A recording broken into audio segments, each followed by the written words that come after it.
தேவ சித்தத்தின்படி அவன் செய்தவன். அதுதான் அவனை குறித்து ஆண்டவர் சாட்சி கொடுத்தார். தாவீதின் இருதயத்திற்கு ஏற்றவன், எனக்கு சித்தமானதையெல்லாம் அவன் செய்வான். என் இருதயத்திற்கு ஏற்றவன், அவன் எனக்கு சித்தமானதை எல்லாம் செய்வான் என்று அவனை குறித்து சாட்சியம் கொடுத்தார்.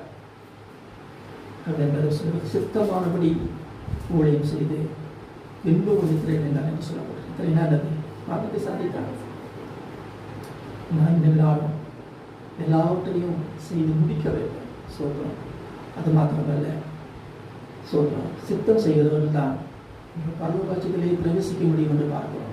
மத்தேயு 7:21 மாரியாவில் இருக்கிற ஒரு வசனம், பரலோகத்தில் இருக்கிற என் பிதாவின் சித்தப்படி செய்கிறவனே பரலோக ராஜ்யத்தில் பிரவேசிப்பானே அல்லாமல் என்னை நோக்கி கர்த்தாவே கர்த்தாவே சொல்லுகிறவனதிலே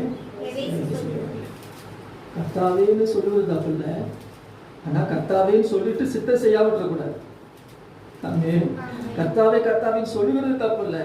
ஆனா நீங்க சொல்லிட்டு சித்தம் செய்யாம போனீங்கன்னா அதுல பிரயோஜனம் இல்லை. சித்தம் செய்யுங்க. எதை செய்தாலும் தேவ சித்தப்படி செய்யுங்க.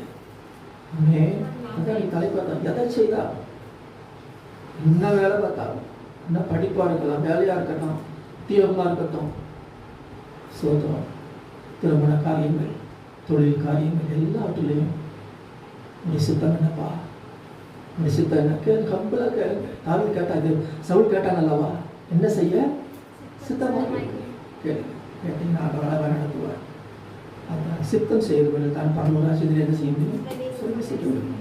அது மாத்திரமில்லை, சித்தம் செய்தவர்கள் தான் அவருக்கு சகோதரனும் சகோதரியும் தாயுமாக இருக்கிறார்கள். நம்ம ஏற்கனவே வசனத்தை வாசித்திருக்கிறோம். மத்திய 12 யார் தேவ சித்தம் செய்கிறாங்களோ அவங்க தான் யாரு இயேசுவுக்கு சகோதரனும் சகோதரியும் தாயுமாக இருக்கிறார்கள் என்று பார்க்கிறோம்.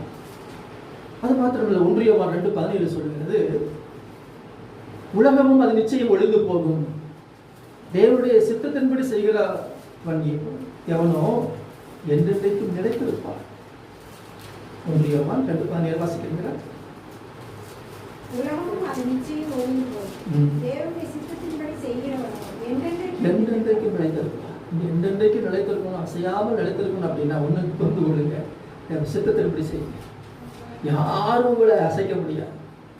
எந்த ஒரு மனுஷனும் உங்களை அசைத்து விட முடியாது.